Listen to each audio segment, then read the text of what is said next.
Bismillahirrahmanirrahim.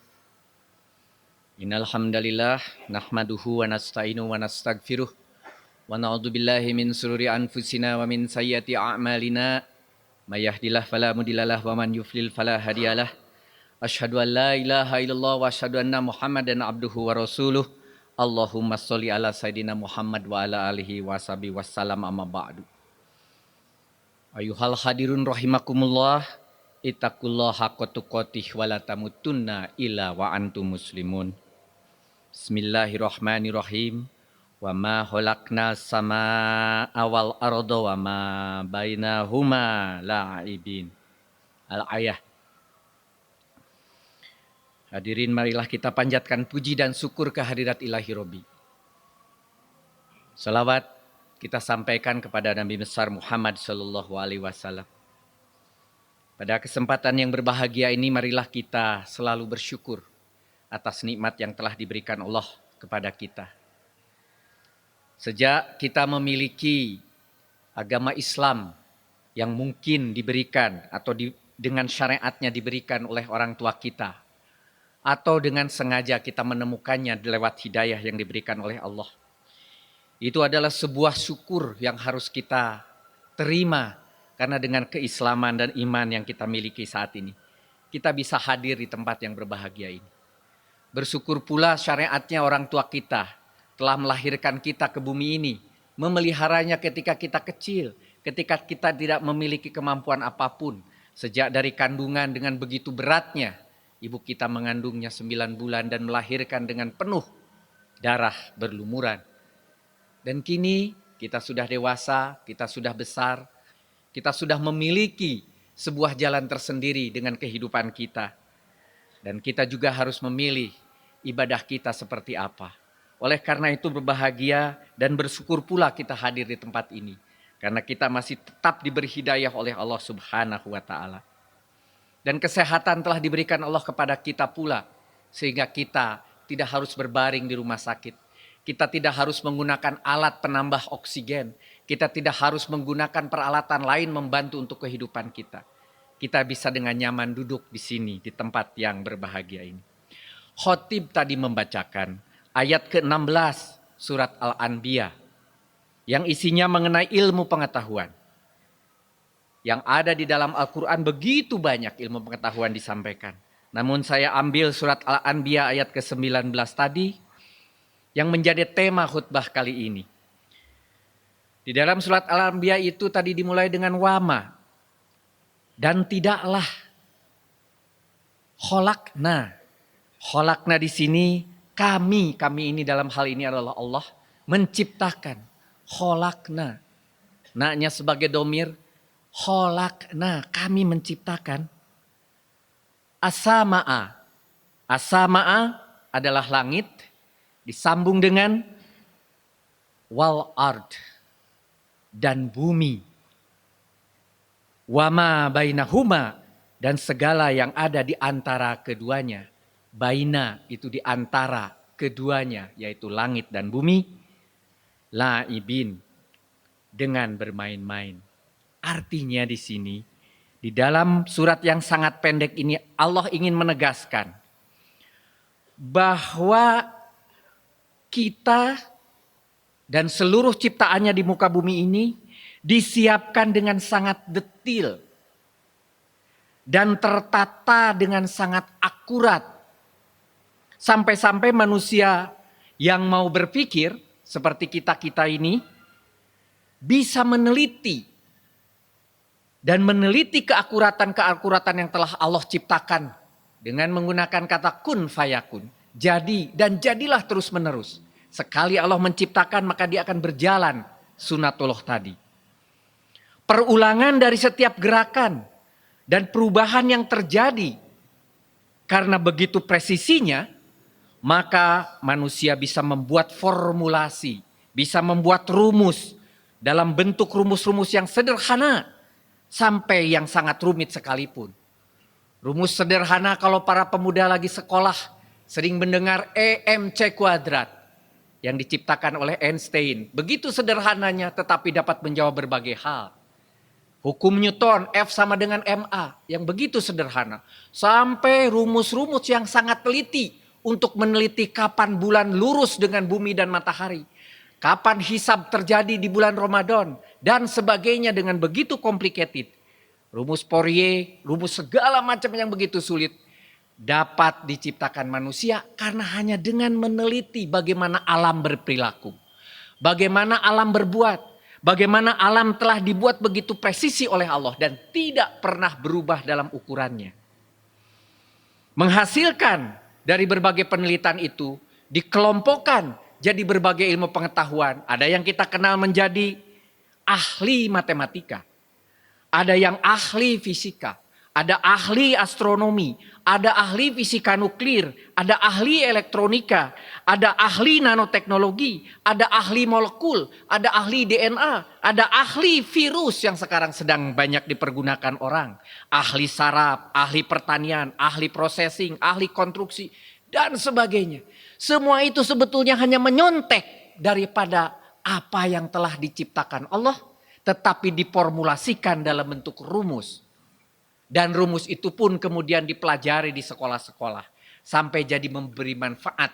Sehingga kita bisa naik pesawat terbang karena ilmu aerodinamiknya. Kita bisa menggunakan HP dengan wirelessnya. Karena ada ilmu frekuensinya. Dan berbagai macam kemudahan manusia. Diciptakan oleh manusia itu sendiri. Yang sebetulnya berasal dari mencontoh apa yang telah Allah ciptakan. Ada ayat yang berurutan. Yang ada di dalam surat Al-Anbiya itu. Sebagai penerus dari ayat ke-19 tadi, di ayat 30 sampai dengan 33 yang menyatakan sebagai berikut. Ayat ke-30. Dan apakah orang-orang yang kafir tidak mengetahui bahwasanya langit dan bumi itu keduanya dahulu adalah suatu yang padu. Bayangkan 1400 tahun yang lalu namanya Rasul Muhammad mendapat informasi bahwa langit dan bumi itu bersatu. Sementara dia tidak pernah belajar ilmu fisika nuklir. Tidak pernah belajar ilmu yang begitu sophisticated. Tapi informasi sudah disampaikan oleh Allah kepada beliau. Dikatakan, kemudian kami pisahkan antara keduanya. Dan dari air kami jadikan segala sesuatu yang hidup. Maka mengapakah mereka tidak juga beriman? Paragraf yang kedua ini mengatakan, kemudian kami pisahkan antara keduanya.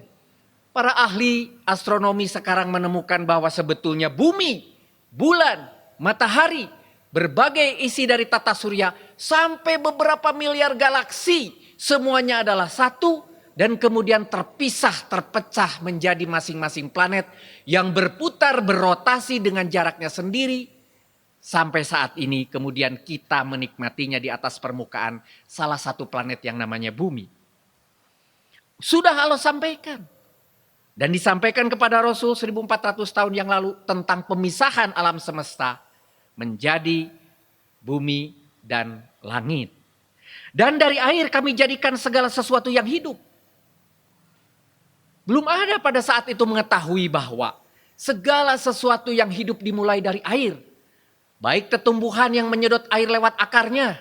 Baik manusia yang jelas penuh kebutuhan dengan air karena tubuhnya sendiri adalah persentase terbesarnya adalah air. Dan begitu juga seluruh makhluk hidup sampai makhluk hidup yang paling kecil sekalipun butuh air. Oleh karena itu para antariksawan ketika meneliti planet-planet mana yang mungkin ada kehidupan yang dicari apakah ada airnya di planet tersebut. Ketika tidak ada maka jelas tidak akan ada kehidupan. Karena Allah sudah menyatakan di dalam Al-Anbiya ayat ke-30 ini. Tetapi kemudian di akhir ayat ini dikatakan, mengapa mereka tidak juga beriman? Artinya ketika kita sudah mengetahui begitu akuratnya Al-Quran yang diturunkan Allah kepada Rasul Muhammad. Mengapa kita tidak ingin mengetahui isi Al-Quran dengan lebih baik dan lebih detail? Dan mengapa kita tidak mau melaksanakan apa yang ada menjadi petunjuk di dalam Al-Quran? Diulangi lagi Allah. Mengapakah mereka tidak juga mau beriman? Banyak para ahli yang sudah menggunakan Al-Quran. Walaupun dia bukan muslim. Dan dia mengetahui kehebatan Al-Quran. Tetapi juga dia tidak mendapat hidayah dan tidak beriman menjadi muslim. Bersyukurlah kita tanpa mengetahui isi Al-Quran. Mungkin di antara kita belum pernah ada yang mengerti apa isi Al-Quran. Mulai dari alif lam mim dzalikal kitabul la raiba fi. Dari ayat pertama, surat pertama sampai surat terakhir. Mungkin di antara kita sudah berpuluh-puluh kali hatam membaca Al-Quran dengan lantunan yang indah. Tapi tidak pernah membaca isi Al-Quran. Apa yang ingin Allah sampaikan kepada manusia ada di dalam Al-Quran dengan bahasa yang kita mengerti.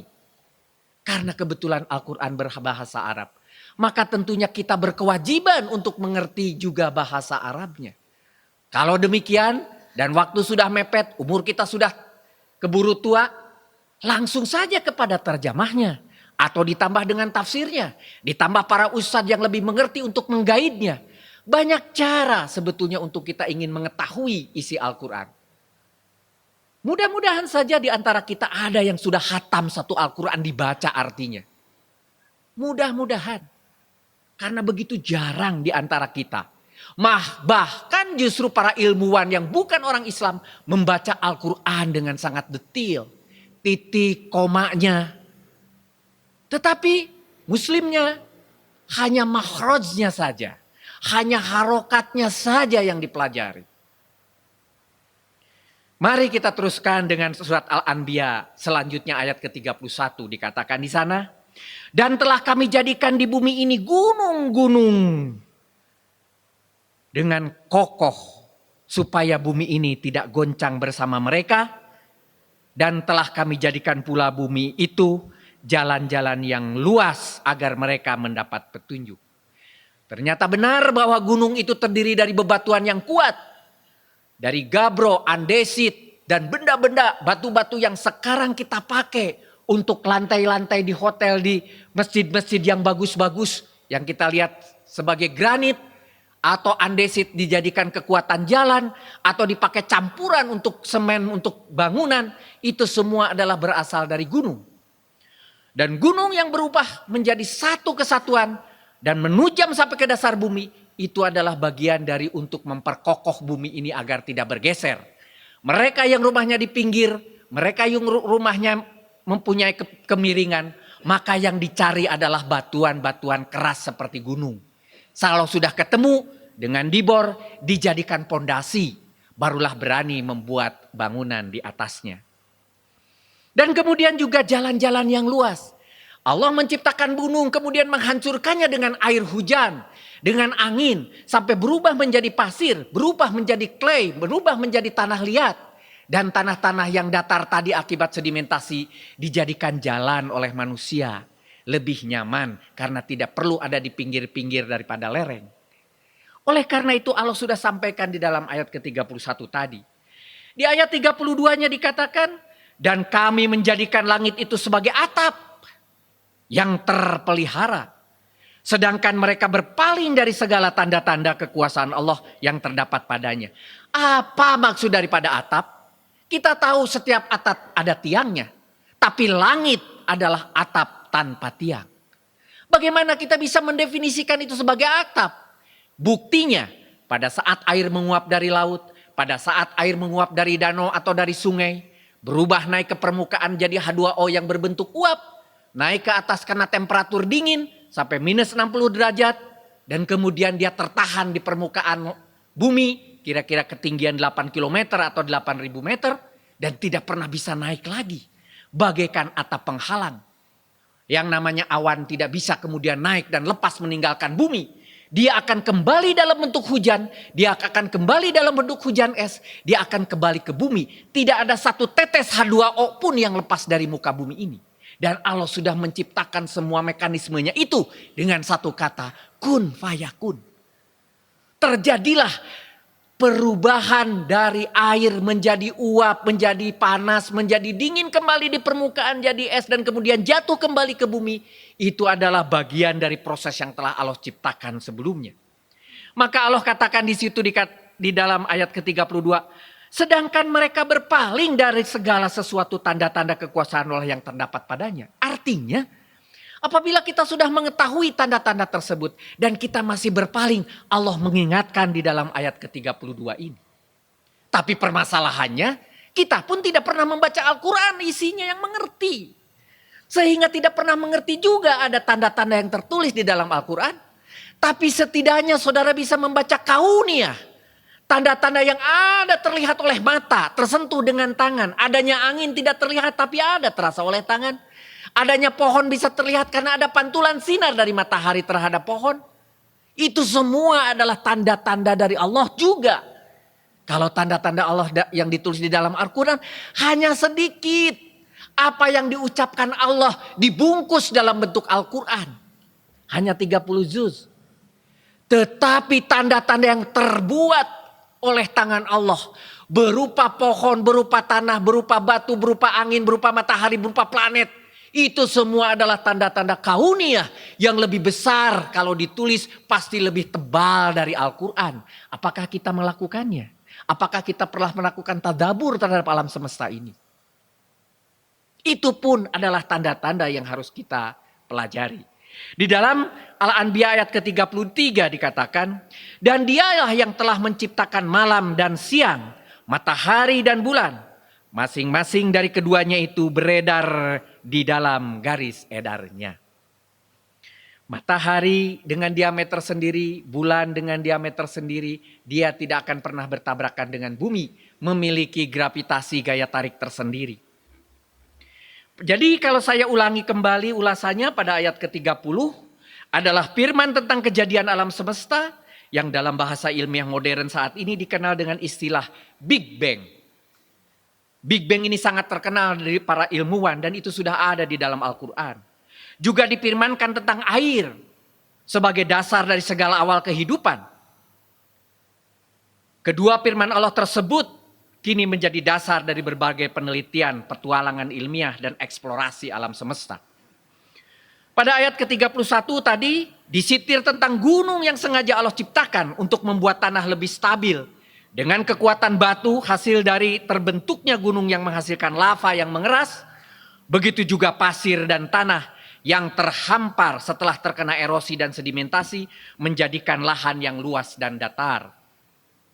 Bebatuan yang indah, pasir-pasir yang sangat berguna, makanan dan tumbuhan yang memang datang menyedot dari saripati tanah, itu semua adalah mekanisme dari Allah sebagai rizki bagi manusia.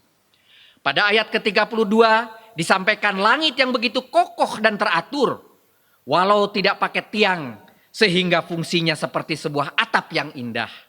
Atap tempat kembalinya air hujan.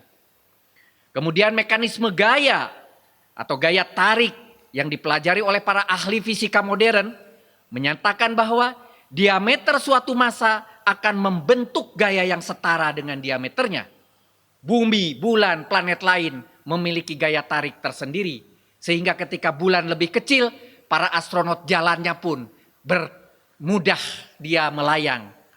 Sedangkan di bumi dia tegap. Tetapi nanti di planet yang lebih besar, manusia kalau berjalan, dia akan gerakannya lebih lambat dan lebih berat. Pada ayat ke-33 yang terakhir tadi, firman Allah Subhanahu wa taala yang menyampaikan ada garis edar yang sudah ditetapkan dengan sangat presisi serta perputaran yang tetap tidak berubah. Sehingga ada siang, ada malam, ada gerhana matahari, ada gerhana bulan, ada musim dingin, ada musim panas dan lain-lain. Semua itu dapat dihisab, dapat ditentukan. Lebaran sekarang, tahun depan, 10 tahun, 20 tahun ke depan pun sudah bisa ditentukan hari ini dengan ilmu hisab. Dengan ilmu pengetahuan tersebut. Bumi berputar pada porosnya 24 jam. Siang dan malam dapat ditentukan. Kapan tahun kabisat harus dipasang? Apakah betul-betul 4 tahun sekali? Atau setiap 100 tahun kemudian harus direvisi kembali? Itu semua dapat dihitung dengan formula yang menjadi contekan terhadap kegiatan yang telah Allah ciptakan. Garis edar matahari, galaksi, garis edar dari alam semesta ini semua sudah sangat presisi telah diciptakan Allah. Dan sebagai akhir dari alam semesta ini nanti, Allah Subhanahu wa taala berfirman di dalam ayat yang ke-104 dari Al-Anbiya ini yang menjelaskan proses terjadinya hari kiamat yang bukannya hanya kehancuran bumi, tetapi seluruh alam semesta dengan sangat mudah. Seperti saat pembuatannya alam semesta ini. Allah akan membuat kehancuran yang disebut kiamat semudah Allah menciptakannya. Semudah manusia seperti meniup trompet. Dalam ilmu pengetahuan, dihilangkan gaya tarik bumi saja sudah cukup untuk membuat air menjadi api. Sudah cukup membuat gunung berterbangan seperti kapas. Dan oleh karena itu akan terjadilah yang namanya kiamat. Gravitasi tidak ada, bulan dan bintang dan segala macam isi yang ada di langit bertabrakan satu sama lain, maka kiamat pun akan terjadi. Di dalam surat Al-Anbiya 104 tadi dikatakan, pada hari kami gulung langit sebagai menggulung lembaran-lembaran kertas. Sebagaimana kami telah memulai penciptaan pertama, begitulah kami akan mengulanginya. Itulah suatu janji yang pasti kami tepati, sesungguhnya kamilah yang akan melaksanakannya. Kiamat bagi Allah seperti kita menggulung kertas. Begitu mudah Allah membuat dan begitu mudah pula Allah menghancurkannya. Dikiaskan seperti menggulung selembar kertas. Barakallahu li walakum fil Qur'anil azim.